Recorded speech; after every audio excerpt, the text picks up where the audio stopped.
Now guys will be starting with a new topic. Please ध्यान दीजिए. Marginal functions. Very frankly speaking मुझे solve करना समझ में आ गया ऐसे कैसे करना है, बट उसके बैकएंड में जो चीज़ें हो रही है वो एग्जैक्टली क्या है मैं आपको शायद से बहुत अच्छा ना समझा पाऊँ जितना मुझे मेरी सिस्टर ने, क्योंकि वो इकोनॉमिक्स बैकग्राउंड की है, उसने समझाया था. तो फॉर एग्जाम्पल मान लो आप लोग एक सेटअप के अंदर 10 प्रोडक्शन, एक ऑब्जेक्ट का 10 प्रोडक्शन कर रहे हो, ठीक है. अब अगर आपने उसके बाद में एक और नया प्रोड्यूस करना शुरू किया तो उससे एवरेज पे क्या डिफरेंस पड़ेगा ये उसकी बात करता है, ठीक है. तो इसे अपन लोग कहते हैं मार्जिनल कॉस्ट. तो जितना ओरिजिनल प्रोडक्शन था मेरा एक्स क्वांटिटी का, वो अगर चेंज होकर x+1 बन गया तो मेरे कॉस्ट पे क्या डिफरेंस आएगा. मतलब change of cost with respect to change of number of products या नंबर ऑफ यूनिट्स. तो चेंज ऑफ कॉस्ट क्या हो जाएगा मेरा dc, नंबर ऑफ यूनिट्स क्या हो जाएगा dx, ठीक है. तो ये जो कॉस्ट फंक्शन होता है ना उसको अगर मैं डिफ्रेंशिएट करूंगा विद रिस्पेक्ट टू x तो मुझे क्या मिलेगा, मार्जिनल कॉस्ट मिलना शुरू हो जाएगा. यहाँ तक ठीक है. अब मुझे नहीं पता तुम लोगों को अभी रहता है ना 11th 12th या उसके आगे कभी तो भी इकोनॉमिक्स चलते लेते हो तो आता है. वो मुझे ग्राफ भी एक्सप्लेन करने की सब कोशिश कर रही थी. तुमको है क्या मार्जिनल कॉस्ट अभी तक इकोनॉमिक्स में? लास्ट ईयर था. तो she was telling me something कि पहले ग्राफ डिप करता है ऐसा नीचे और फिर ये ऐसा बढ़ता है. Not sure. हाँ मुझे नहीं पता है, वो लास्ट ईयर था. तो तुम लोग प्लीज़ एक बार देख लेना इसका इंटरप्रिटेशन वगैरह का तुमको ज़रूरत है तो, ठीक है. चलिए अभी पहले अपन ने क्या पढ़ लिया है, मार्जिनल कॉस्ट का फॉर्मूला क्या होता है, rate of change of cost with respect two units produced. तो गाइज मैं पहले ना एक बार फॉर्मूला एक जगह पर लिख दे रहा हूँ तुमको. 3-4 फॉर्मूला है, सिंपल सिंपल से ही है. देखो marginal cost is D cost upon D x, ठीक है. कोई इशू इसमें किसी को? अब यही देखो मार्जिनल एवरेज कॉस्ट वो क्या हो जाएगा, rate of change of average cost with respect to number of units. तो marginal average cost D of average cost upon D X. ये तो फुद्दू है. एवरेज कॉस्ट याद है आप लोगों को वैसे क्या होता था, total cost upon units produced, ठीक है ना. वो सी अपॉन एक्स हो जाता था, करेक्ट. अब देखो अपन लोग एक रिलेशन देख रहे हैं between marginal cost and average cost, ठीक है ना. तुम्हारा वैसे मार्जिनल एवरेज कॉस्ट क्या होता है, d/dx of average cost, correct. अब एवरेज कॉस्ट का मतलब क्या होता है तुम्हारा, total cost upon number of units, ठीक है. अब इसमें मैं अगर मान लो क्वेश्चन 2 लगाता हूँ तो x into d/dx of c minus c into d/dx of x the whole over x square हो जाएगा. यहाँ तक ठीक है. अब देखिए x इंटू dc/dx का मतलब मार्जिनल कॉस्ट था तुम्हारा, x इंटू ये बन गया मेरा marginal cost minus c into ये 1 हो गया है मेरा the whole upon x square, ठीक है. बेटा एक x मैंने रहने दिया, x marginal cost minus c upon X अपना अपना अपने अपने को दिया. तो marginal cost minus x upon c बचाइए तो 1/x मार्जिनल कॉस्ट अब माइनस एक्स स्क्वायर था तो एक एक्स रहने दिया, इन्हें एक एक्स से डिवाइड कर दिया बेसिकली. एक्स अच्छा ये सी अपॉन एक्स समझता हमारी बात, सी अपॉन एक्स. सी अपॉन एक्स क्या होता है, एवरेज कॉस्ट हो जाता है तुम्हारा, करेक्ट. हाँ नहीं नहीं कुछ भी कंफ्यूजिंग नहीं है ये देखो. हाँ वो ठीक है. तो देखो ये तुम्हारा क्या हो गया, मार्जिनल एवरेज कॉस्ट हो गया. तो मार्जिनल एवरेज कॉस्ट तुम्हारा क्या हो गया है, 1/x into marginal cost minus average cost, ठीक है. एक और बार मैं आपको डेरिवेशन बता दे रहा हूँ इसका, ठीक है. मार्जिनल एवरेज कॉस्ट वैसे क्या होता है, change of average cost with respect to X. Average cost का मतलब क्या हो जाएगा मेरे लिए, एक्स अपॉन नहीं सी अपॉन एक्स, सॉरी क्या हो जाएगा सी अपॉन एक्स तो ये देखो अब ये मैंने क्वेश्चन रूल लगाया इसमें, तो x D by d x minus D by d x of x upon x square, जो क्या गया x D by d x कितना होता है बेटा मेरा, मार्जिनल कॉस्ट होता है माइनस 1 अपॉन एक्स स्क्वायर, तो देखो ये हो जाएगा 1 by x marginal cost minus 1 upon sorry ये c भी होगा ना पे, सॉरी माय बैड, सपोज भी c अपॉन x हो जाएगा, तो बेसिकली ये बन जाएगा 1 by x M C by x बन जाएगा M C minus C by x, तो 1 by x marginal cost minus average cost हो जाएगा, तो मार्जिनल एवरेज कॉस्ट का वैल्यू ये आ गया। u अपॉन वी वाला लगा है बच्चा मैंने, c अपॉन एक्स, ठीक है। ये तो बहुत तीसरा फॉर्मूला हो गया है। तो बेसिकली देखो अपन ने अभी तक के 3 फॉर्मूला देख चुके हैं। पहला क्या था मार्जिनल कॉस्ट, वो क्या था d c by d x. दूसरा अपन ने क्या देखा है marginal average cost, sorry marginal average cost is d a c by d x. Relation क्या देख लिया अपन लोगों ने, marginal average cost is 1 by x marginal cost minus average cost, ठीक है। यहाँ तक कोई इशूज़ है, बस अब आगे के फुद्दू है। अब देखो इसके न्यूमेरिकल बहुत फुद्दू है। मार्जिनल रेवेन्यू क्या होगा, change of revenue by due to change of कहते हैं यूनिट्स। तो देखो अभी d r by d x होने वाला है वैसे, ठीक है।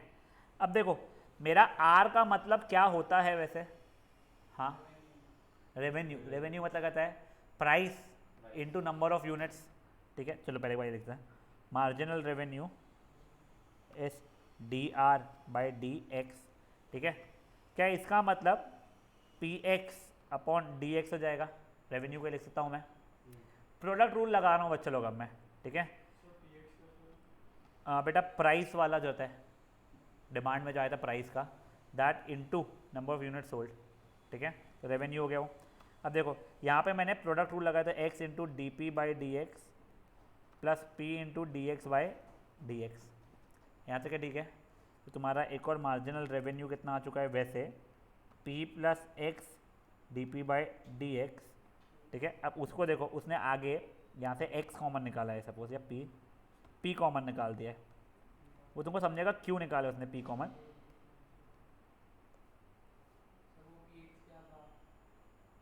पी इंटू एक्स, देख पी का मतलब होता है प्राइस, तुमने पिछली एक्सरसाइज की नहीं है इसका मतलब दोनों, और एक्स का मतलब होता है नंबर ऑफ यूनिट्स। अगर मान ले चॉकलेट 10 रुपये की है, तूने 50 बेची है, 500 रुपये हुआ है, तो तेरा रेवेन्यू हो गया। तो कॉस्ट जो है तेरा प्राइस जो है वो इंटू नंबर ऑफ यूनिट्स। समझा आता है क्या हुआ, आयुषी ध्यान दे, समझा आता है क्या हुआ है पक्का। अब देखो एक नॉर्मल वर्ल्ड में तुम अमूल का दूध 50 कम बेच रहे हो या 100 ज़्यादा बेच रहे हो, तुम डिसाइड नहीं कर पाएगा अमूल का प्राइस। तो एक नॉर्मल वर्ल्ड में अगर जहाँ पे मोनोपली नहीं है उस चीज़ की, सब लोग यानी बहुत लोग बेच रहे हैं अमूल का दूध, तो वो प्राइस तुम्हारे सेल से डिपेंड नहीं करेगा, तो प्राइस कांस्टेंट रहेगा, ठीक है। तो मेरा मार्जिनल रेवेन्यू तब ये D P by d x, क्योंकि ये पी कांस्टेंट है मेरा, तो ये इंटू 1 प्लस 0, मतलब मार्जिनल रेवेन्यू मेरे पी के बराबर हो जाएगा, मतलब प्राइस के बराबर हो जाएगा।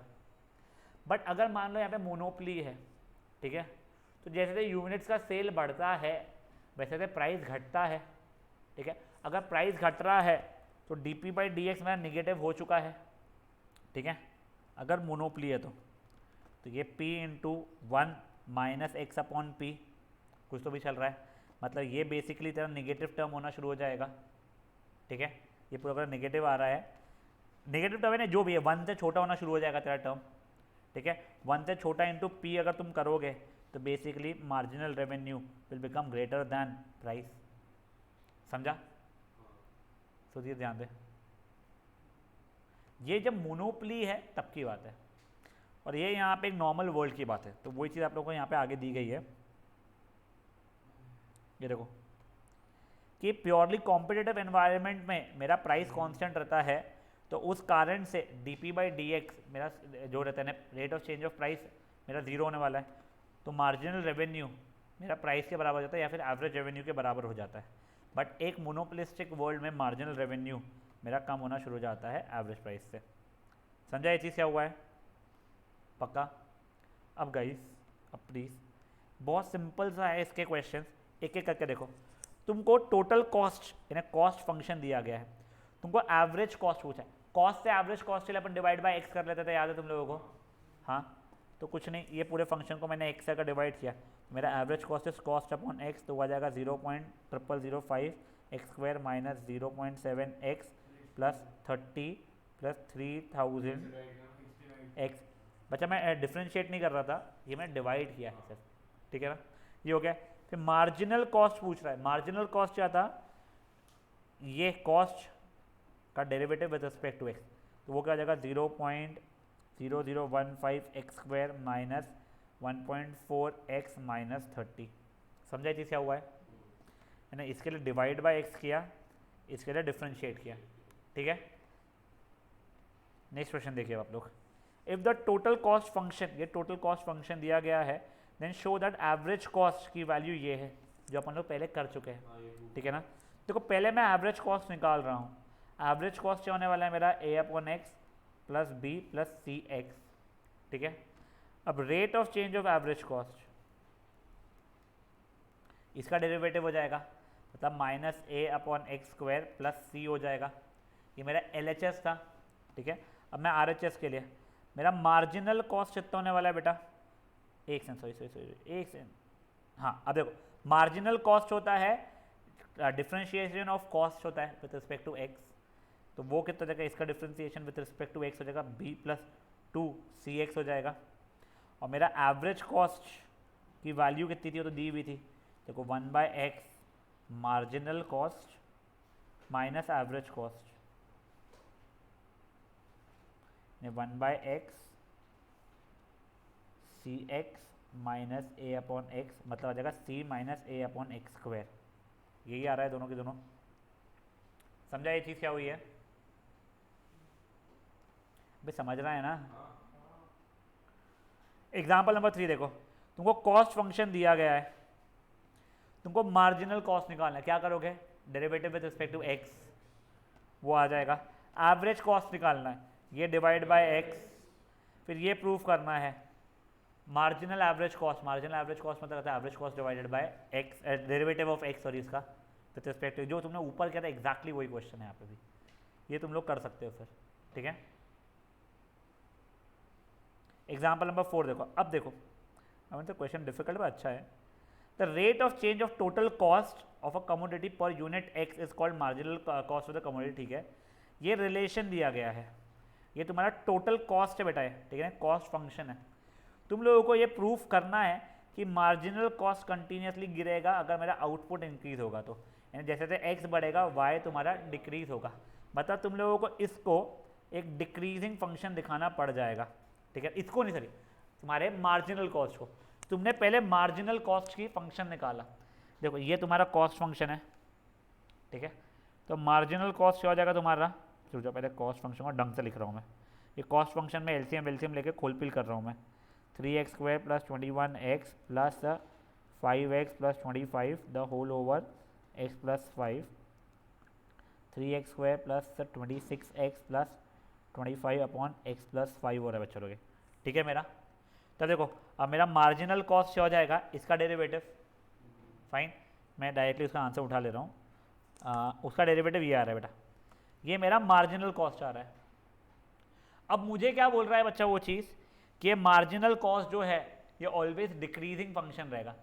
कोई चीज़ को डिक्रीजिंग फंक्शन दिखाने के लिए मुझे उसका डेरिवेटिव निकालना पड़ता था और दिखाना पड़ता है उसका स्लोप हमेशा लेस दैन 0 रहने वाला है, तो इसका डेरिवेटिव मैं निकाल रहा हूँ, ठीक है? तो 3 × 1 का डेरिवेटिव 0 हो गया है, ठीक है? अभी देखो 1/x प्लस 5 के होल स्क्वायर को t मान रहा था मैं, ठीक है? तो देखो वो क्या आ जाएगा? -10 नहीं -20 अपॉन x प्लस 5 का whole cube into x plus 5 का डेरिवेटिव, तो 1 ही हो रहा है, तो -60 अपॉन x प्लस 5 का होल क्यूब हो रहा है।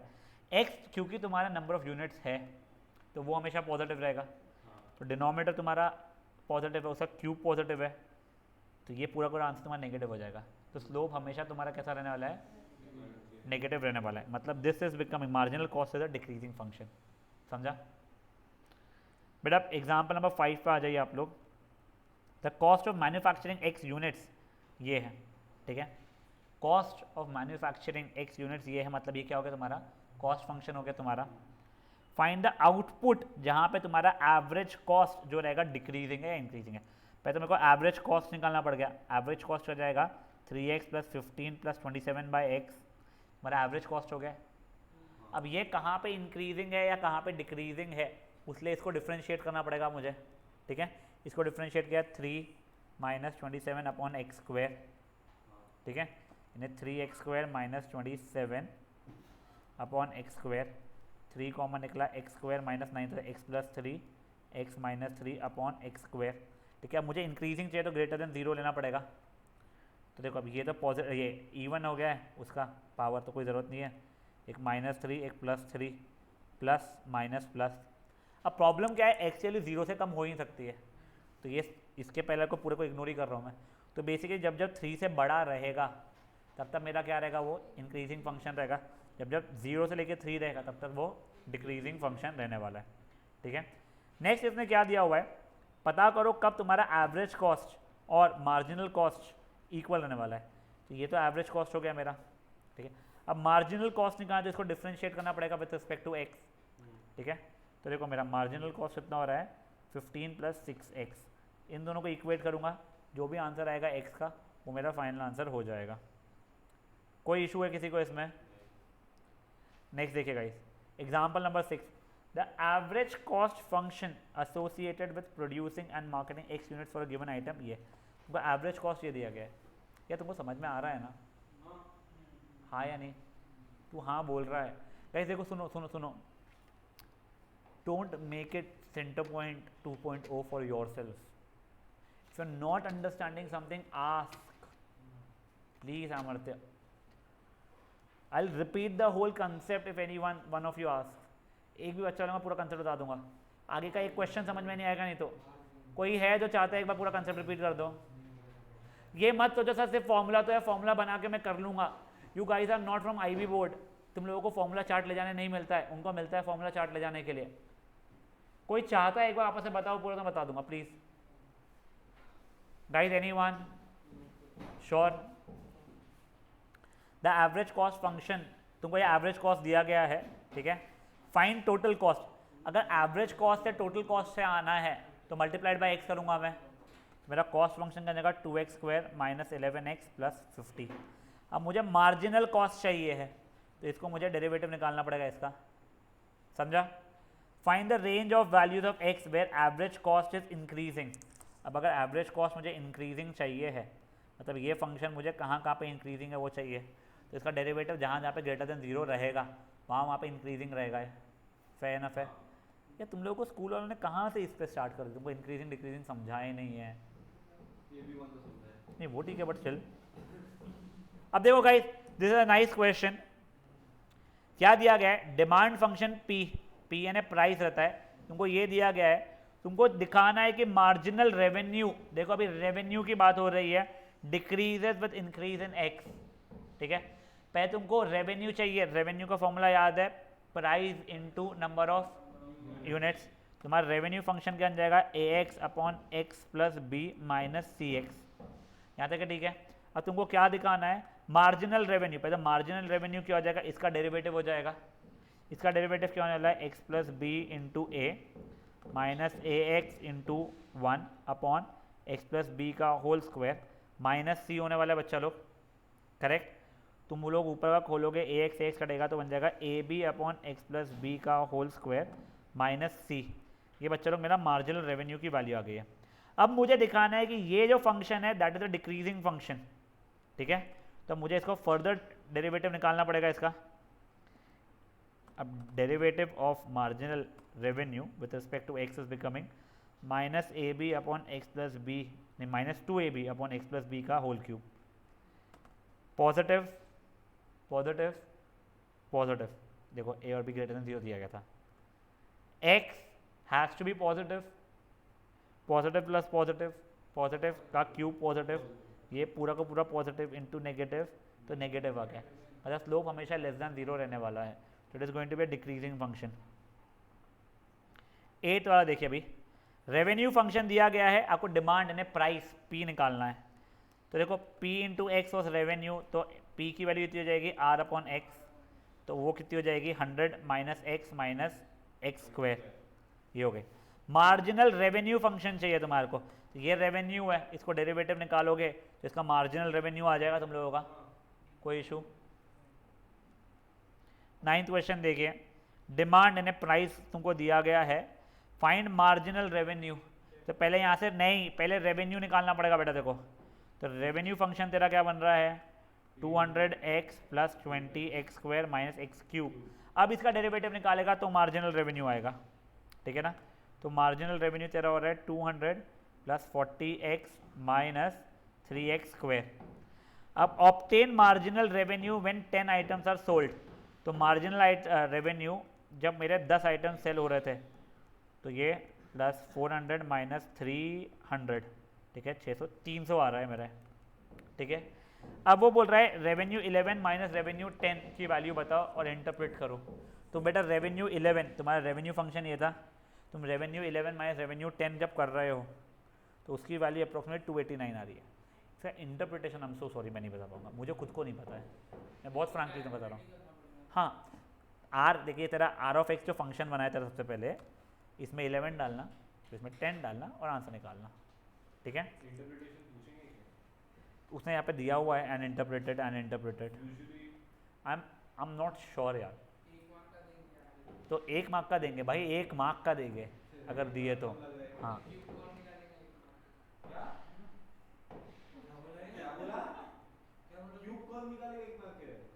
भाई वो इंटरप्रिटेशन पूछ रहा था, इंटरप्रिटेशन पूछते हैं, और 11 का क्यूब 1331 होता है, याद रखना।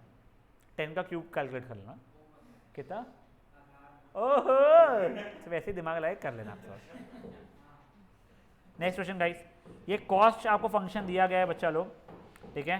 इन order to minimize marginal cost, देखो अभी कॉस्ट है को मार्जिनल कॉस्ट की बात हुई है, तो पहले डेरिवेटिव निकाल लिया मैंने, तो आगे x square minus 90x minus 900। अब ये मिनिमम होना चाहिए। अब तुमको ये फंक्शन है, इसके मिनिमम का निकालने का याद है, पहले एक बार डेरिवेटिव निकाल के इक्वल टू 0 करना पड़ेगा मेरे को, ठीक है। तो D by d x of marginal cost इतना हो रहा है मेरा 2x माइनस 90, इसको इक्वल टू 0 किया तो एक्स की 45 आ रही है। फिर D by d x of marginal cost का डेरिवेटिव 2x माइनस 90 करना पड़ेगा, जो कि कितनी आ रही है 2 आ रही है। तो ये पॉजिटिव है एट एक्स इक्वल टू 45, मतलब एट 45 मुझे हमेशा मिनिमम वैल्यू मिलने वाली है, मैंने प्रूव कर दिया। तो मेरे को कितना प्रोड्यूस करना पड़ेगा, मुझे 45 प्रोड्यूस करना पड़ेगा जिससे मेरा कॉस्ट मिनिमम रहे। अगर पूछ ले कितना कॉस्ट होने वाला है तो कुछ नहीं, एक्स वैल्यू 45 ये यहाँ पे डालनी पड़ेगी। अमर्त्या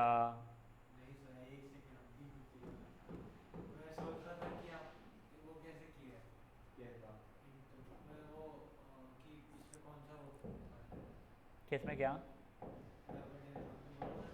मेरा ये फंक्शन बन गया था बेटा। अब एक मुझे पूछा गया था ये सबसे मिनिमम वैल्यू कब देगा, फंक्शन का मिनिमम के लिए अपन एक बार डिफरेंशिएट 2 बार डिफरेंशिएट वैसा जो करते थे वही किया बच्चा मैंने, ठीक है खत्म।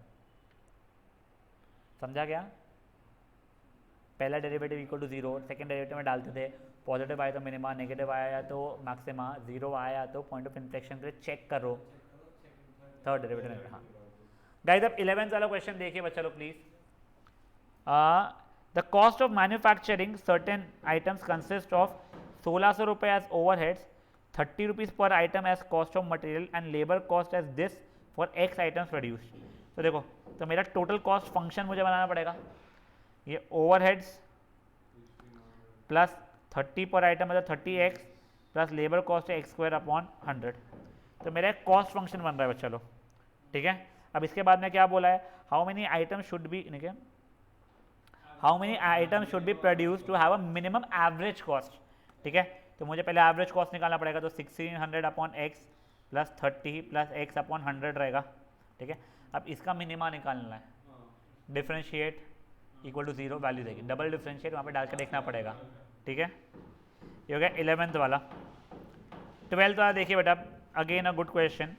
अब देखो डिमांड फंक्शन अपने को हमेशा ना P इज इक्वल्स टू करके देखने की आदत होती है प्राइस के टर्म्स में। इस बार उसने x के टर्म्स में दिया हुआ है, मुझे अब क्या हो रहा है, रेवेन्यू बताओ इन टर्म्स ऑफ पी। तुम्हारे देखो रेवेन्यू का मतलब क्या होता है, एक्स इंटू पी होता है। हाँ, तुम्हारा एक्स की वैल्यू क्या है, 24 माइनस 2p अपॉन 3 था, दैट इंटू पी, तो 24p minus 2p square upon 3 हो गया तुम्हारा रेवेन्यू। समझ आई चीज़ रीति, समझ आई चीज़ क्या हुआ है। अब आगे देखो, price and number of units demanded for which the revenue will be maximum. तो देखो मैं विथ रिस्पेक्ट टू, देखो अब मुझे आर कब मैक्सिमम होगा, विथ रिस्पेक्ट टू पी चाहिए, तो इसको विद डिराइव करूंगा विथ पी। ठीक है, पी की कुछ वैल्यू आएगी, 1 या 2 या 3 या 4 जो भी, इक्वल टू 0 करने पे डबल डेरिवेटिव करके ढूंढ लूँगा कहाँ पे मैक्सिमम दे रहा है। ठीक है, अगर मान लो पी की वैल्यू 10 आती है फॉर एग्जाम्पल, अगर पी की वैल्यू 10 है तो उससे यहाँ पर डाल के एक्स की वैल्यू भी निकाल सकता हूँ मैं। वही चीज़ यहाँ पे हुई है, देखिएगा इस उसने विद रिस्पेक्ट टू पी वगैरह डिफ्रेंशिएट किया, डबल डिफ्रेंशिएट किया, पी की वैल्यू 6 आई थी, तो मैक्सिमम का हुआ था जब प्राइस 6 था, तो यूनिट्स कितना होगा, एक्स इज इक्वल टू वहाँ पे पी की वैल्यू डाला तो मेरे को यूनिट्स मिल गया। समझा ये चीज़, सुधीर को समझ रहा है क्या? I have no idea why, but I am feeling very strongly आप लोगों को कुछ नहीं समझ में आ रहा है। या तो तुम 11th में करके आए हो, और मेरे को क्योंकि पहली बारी में कुछ समझा नहीं था जब मैं पढ़ रहा था, I had to solve every question and I am not from commerce background, इसलिए मुझे समझा था, तुमको बहुत फास्ट समझ में आ रहा है। बट जो मैं चेहरा देख रहा हूँ, या तो तुमको कुछ समझ में नहीं आ रहा है, या तो तुमने ये गिव अप कर चुका है लाइफ में, वैसा है, and I am not sure. ठीक है,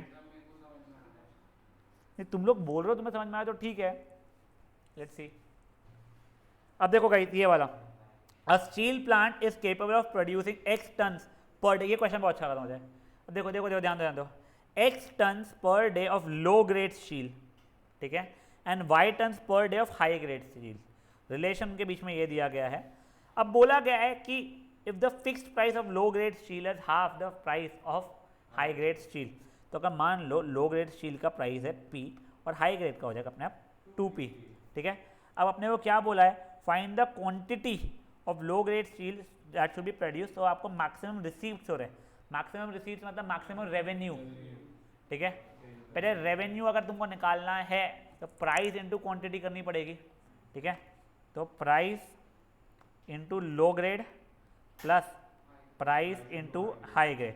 देखो प्राइस लो ग्रेड की कितनी थी, पी थी, लो ग्रेड है ना एक्स था ना मेरा, हाँ x, plus price high grade की 2p थी, इंटू y हो जाएगा, y की वैल्यू कितनी है 32 minus 5x upon 10 minus x. समझा ये चीज़ क्या हुई है?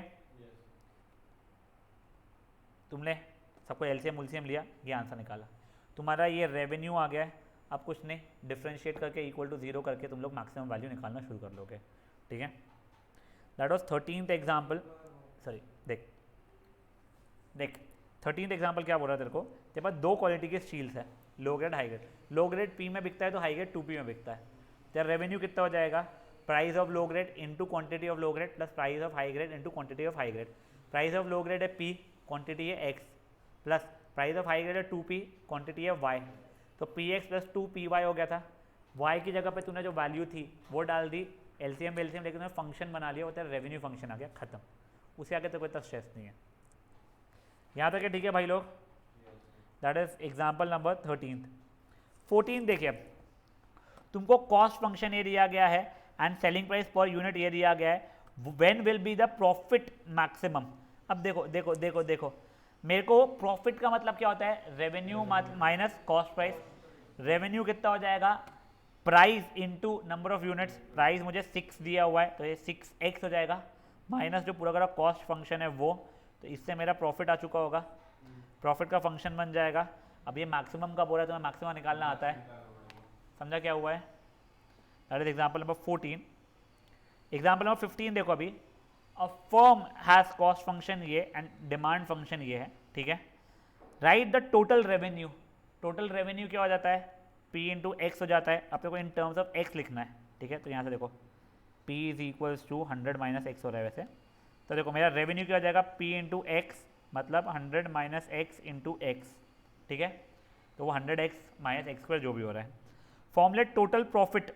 टोटल प्रॉफिट क्या हो जाएगा मेरा, रेवेन्यू जो भी आया था मेरा 100x माइनस एक्स स्क्वायर, ये हो गया रेवेन्यू माइनस ये कॉस्ट, ठीक है। प्रॉफिट मैक्सिमाइज करना है तो ये कब मैक्सिमम होने वाला है और कितना मैक्सिमम प्रॉफिट है वो, तो जिस वैल्यू पे आप लोगों का मैक्सिमम प्रॉफिट होने वाला है वो वैल्यू प्रॉफिट फंक्शन के अंदर अगर आप लोग डाल दोगे तो आपको मैक्सिमम प्रॉफिट मिल जाएगा, ठीक है। मीटिंग रीजॉइन मत करना। एग्जाम्पल नंबर 16 भी वैसे ही पैटर्न का है, तुम लोगों का हो जाएगा ये वाला भी, फेयर इनफ है। हाँ, वो कब ये और वो इक्वल हो रहा है तो कुछ नहीं, इसका फंक्शन उसका फंक्शन इक्वल करके करना पड़ेगा तुम लोगों को। तो उतू से चीज़ से मैं न्यू मीटिंग क्रिएट नहीं कर रहा हूँ गाइस। देखो अब ये प्लीज़ सॉल्व करना, तुम लोगों को टाइम है अच्छा खासा है, आज का ही नहीं बोल रहा हूँ, वैसे ही लाइफ में बहुत टाइम है, ठीक है। कर लेना बच्चा लोग, नहीं करोगे नहीं, मैं तुमको इसलिए बोल रहा हूँ, तुम लोगों को अगर रियलाइज़ हो रहा है एक बार के जस्ट अभी फर्स्ट टर्म को मान लो महीना पर है, मान लेते हैं, ठीक है। अपने चैप्टर्स अपन लोग गिनते हैं कौन से आ रहे हैं एग्जाम में। डिटर्मिनेंट्स आ रहा है, मैट्रिसेस आ रहा है, if I am not wrong इनकी प्रैक्टिस हुई थी तुम्हारी यूनिट टेस्ट के कारण। इसके सिवाय तुमको और कौन से चैप्टर्स हुए थे? न्यूमेरिकल इनइक्वालिटीज थे, उसके अंदर किस किस को याद है क्या क्या थे? एक रेस वाला था, बोट्स एंड सिस्टम्स था, पाइप्स वाला, और क्या क्या था? बोट्स वाला था, मिक्सचर्स एंड एलिगेशंस था, वो बोट्स में आ गया। हाँ, इसमें यस वो मॉड्यूलस वगैरह वाला था, नहीं वही पाइप्स एंड सिस्टम्स, नहीं नहीं नहीं, न्यूमेरिकल इनइक्वालिटी वो फर्स्ट चैप्टर क्या था, वो उसका नाम क्वांटिफिकेशन एनालिसिस था, क्यूए सॉरी, हाँ ठीक है। इसमें खूब सारी चीज़ें थी। फिर एक न्यूमेरिकल इनइक्वालिटीज था आप लोगों का, ठीक है। इसके बाद में तुम लोगों का डिफरेंशिएशन चैप्टर था, एप्लीकेशन ऑफ डेरिवेटिव, ठीक है। अब तुम लोगों का एक प्रोबेबिलिटी चैप्टर है और एक और कुछ तो भी छोटा जो चैप्टर है वो इंडेक्स नंबर, ठीक है। अब सुनो सुनो सुनो सुनो, तुमको लग रहा है तुमको ये आते हैं, you will have to go at least to the example. तुम पूरे के वो करो ही मत, भले तुमको एग्जाम्पल तो गो थ्रू करना पड़ेगा, ठीक है। आई नो मैट्रिसेस के पहले के बहुत एक्सरसाइज बहुत ईजी है तुम लोगों के लिए, आखिरी के एक्सरसाइज में थोड़ा सा शायद तुमको मेहनत लगे। डिटर्मिनेंट्स में कुछ है ही नहीं सर, वो 2-3 तरीके थे, बट तुम लोगों को लग रहा है जब तक तुम हाथ सॉल्व नहीं करोगे एग्जाम के 3 दिन पहले बैठोगे इशू आएगा। Numerical inequalities according to me तुम लोगों को याद है, तो उसमें इतना इशू नहीं आएगा। और भगवान की कसम खा के तुमको ये कुछ भी नहीं याद है, तुमको लग रहा है, तुमको लग रहा है, तू सॉल्व करके देखना, नहीं आएगा तुम्हारे को, ठीक है। Differentiation yes I am sure तुमको बहुत कुछ आता है क्योंकि तुम एप्लीकेशन डेरिवेटिव में तुम लोग कर रहे थे, बट वो इसलिए आता है कि तुम अभी यूज कर रहे थे। ये प्रोबेबिलिटी वगैरह जब होगा, ये तो वैसे तुम्हारा तब तक बहुत कुछ उड़ चुका होगा, स्पेशली जो आज कराया है मैंने, ये भी धीरे धीरे उड़ना शुरू हो चुका होगा। और इसकी कई चीज़ें ऐसी थी डेरिवेशन डेरिवेटिव्स की, इम्प्लिसिट फंक्शन, ये वो जो अपन यूज़ ही नहीं किए। बेयरली 1-2 जगह छुटका मुटका चेन रूल यूज़ किया तुमने एओडी में, बचा तुमने ऐसा कुछ किया नहीं। हायर डेरिवेटिव ठीक है ना, तुमको लग रहा है तुमको आ जाएगा, तुमको नहीं आएगा इतना ईजिली हर एक चीज़। स्टार्टिंग की चीज़ें आ जाएगी, आखिरी की बहुत कुछ चीज़ें आ जाएगी जो सिंपल वाली थी, जो चीज़ें तुम्हारी एप्लीकेशन डेरिवेटिव में नहीं है वो नहीं आएगी तुम लोगों को। बेटा देखो एटलीस्ट 8 चैप्टर्स है, एटलीस्ट जितना मुझे याद है, अपन एक आधा गलती से भूल गए तो मुझे पता नहीं है, ठीक है। देखो अगर तुम लोगों को इसका रिविजन चाहिए है अगर, ठीक है, तो मैं तुमको एक सिंपल सी बात बता रहा हूँ, I am taking a class on Wednesday, ठीक है ना। हाँ बेटा मैंने 7 से 9 का कमिट किया हुआ है, ग्रेट, 7 से 9 कमिट किया हुआ कहीं और मैंने, 8 से 9 क्लास है, guys will start at 9:15 AM। मेरे को पहले बार पोर्शन कंप्लीट कराने दो, प्लस अगर तुम लोगों को जेन्युइनली चाहिए है कि ठीक है डिसेंट मार्क्स आए, अच्छे मार्क्स आए, ठीक है, तुमको रिविजन करना पड़ेगा। बेटा ये जो 2 चैप्टर्स है ना, ये जस्ट एग्जाम के पहले होने वाले हैं, इनका अगर तुम होमवर्क कर लोगे ना ढंग से, इज्जत से, तुमको रिवीजन की ज़रूरत वो चैप्टर्स के लिए बहुत कम पड़ेगी। तुमको ये चैप्टर की रिवीजन की ज़रूरत इसलिए कम पड़ने वाली है कि तुमने यूनिट में थोड़ी तो मेहनत की थी, अपन रिवाइज भी किया था, पर मेरे को भी याद नहीं कुछ भी उसका, तो मैं जनरली बता रहा हूँ।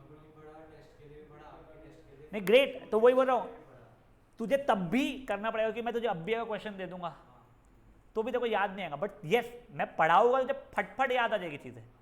ये चीज़ की बहुत प्रैक्टिस करनी है तुम लोगों को, ये कंपेरेटिवली ईजियर है, ठीक है ना। तो गाइस प्लीज़ आप लोगों से रिक्वेस्ट है कि वेंसडे को जो ट्रैवल कर रहा है यार, वो प्लीज़ वो वीडियो देखो और देखो, ठीक है Rati, you are quick, at least I thought so for the first time, I am not sure again according to me are very weak, I am not sure.